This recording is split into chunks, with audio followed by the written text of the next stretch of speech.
coups de feu qui visent des journalistes palestiniens, des reporters poursuivis par des chars militaires, des jeeps et des bulldozers, des tirs de snipers qui visent les jambes des journalistes pour les pousser à se reculer et arrêter de travailler, les violences contre les journalistes palestiniens s'accumulent et s'intensifient depuis le 7 octobre.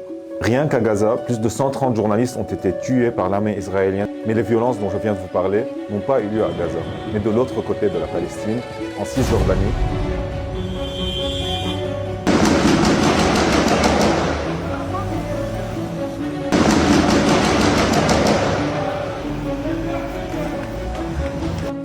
Le 28 août, les forces de l'occupation israélienne en Cisjordanie ont lancé ce qu'elles qualifient d'une opération militaire antiterroriste visant les camps de réfugiés au nord du territoire.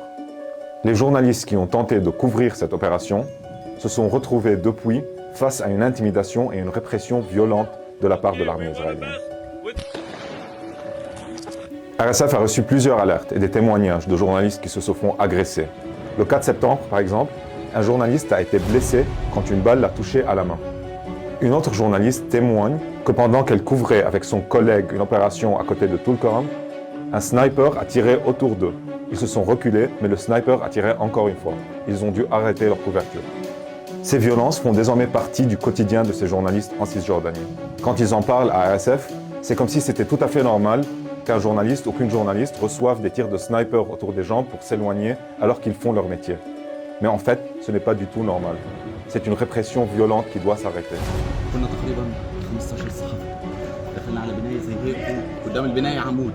هجم على العمود وضربوا بده يهد البناية علينا مخزن جرافة مان هدم العمود فلف ورجع.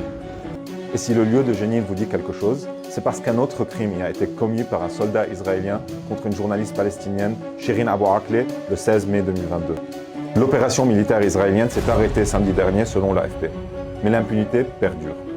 Nous demandons la protection des journalistes palestiniens. Nous demandons la justice pour les exactions commises contre les journalistes palestiniens de Gaza en Cisjordanie. Les journalistes doivent pouvoir travailler en sécurité.